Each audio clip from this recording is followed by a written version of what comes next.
शिवसेना पक्षाचा आज 58वा वर्धापन दिन आहे। 1966 साली व शिवसेनेची स्थापना बाळासाहेब ठाकरे यांनी केली आणि या सगळ्याबाबत बोलण्यासाठी आपल्यासोबत भास्कर जाधव आहेत। दुसरी वेळ आहे सलग दोन जण वर्धापन दिन साजरे करतात, एक ठाकरेंची शिवसेना आणि तिकडे शिंदेंची शिवसेना। वरळी डोम इथे त्यांचा होतोय, तुमचा षण्मुखानंद इथे होतोय। कशी तयारी तुमची झाली आणि तिकडे कसं बघताय? असं आहे की असली सेना आणि नकली सेना, आमचा जो वर्धापन दिन होतोय तो असली सेनेचा होतोय। तिकडे पलीकडे कुठे जो काही वरळीला वगैरे सेनेचा वर्धापन दिन साजरा होतोय तो नकली सेनेचा होतोय। त्यामुळं आमच्या ह्या वर्धापन दिनाची वाट संपूर्ण महाराष्ट्र बघत असतो आणि तोच महाराष्ट्र आज स्वयंस्फूर्तीनं षण्मुखानंद हॉलमध्ये त्या ठिकाणी लोटणार आहे। अलोट गर्दी लोटणार आहे। नुकत्याच झालेल्या लोकसभेच्या निवडणुकीमध्ये देशाच्या पंतप्रधानांनी खूप मोठी अशी पंतप्रधान पदाचा गरिमा न राखता आमचे पक्षप्रमुख आदरणीय उद्धवसाहेब ठाकरे यांच्यावर टीका केली।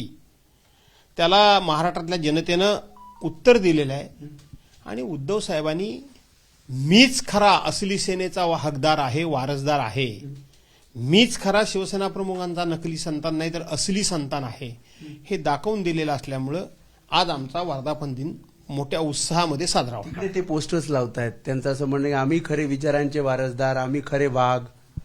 मी ते वाचलं तुम्ही? त्यांनी लिहिलंय ते आम्हीच खरे बाळासाहेबांच्या विचारांचे वारसदार।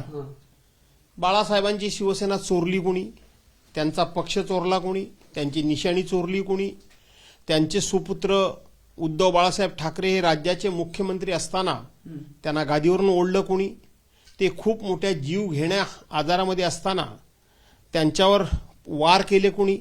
आणि म्हणून बाळासाहेबांचे वारसदार म्हणण्यापेक्षा या ठिकाणी वार करणारे कसदार आम्ही असे जर त्यांनी पोस्टर लावले असते, विश्वासघातकी म्हणून जर पोस्टर लावले असते तर त्यांना अधिक शोभून दिसले असते, ते त्यांनी लावायला पाहिजे। शेवटचा प्रश्न, आज कोण कोण भाषण करणार आहे आपल्या वर्धापन दिनात आणि भास्कर जाधवांचं भाषण सुद्धा ऐकायला मिळणार का? सर्वसाधारणपणे आजच्या दिवशी फार काही भाषणं नसतात। निवडून आलेल्या नवनिर्वाचित खासदारांचा सत्कार होईल, स्वतः आमचे पक्षप्रमुख उद्धवसाहेब ठाकरे हे भाषण करतील आणि मला असं वाटतं एकाच दुसरा वक्ता कोणतरी बोलेल, यापेक्षा फार काही वक्ते बोलतील असं वाटत नाही। असा वाढेल आजच्या वर्धापन दिनानिमित्त 100%।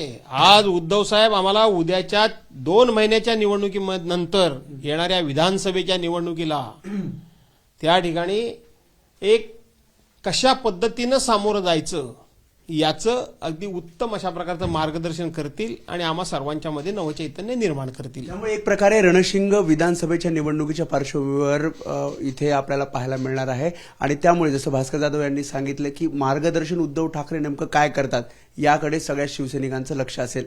कॅमेरामॅन मनोज जयस्वालसह मी वेदांत नेब, एबीपी माझा, मुंबई। एबीपी माझा, उघडा डोळे बघा नीट।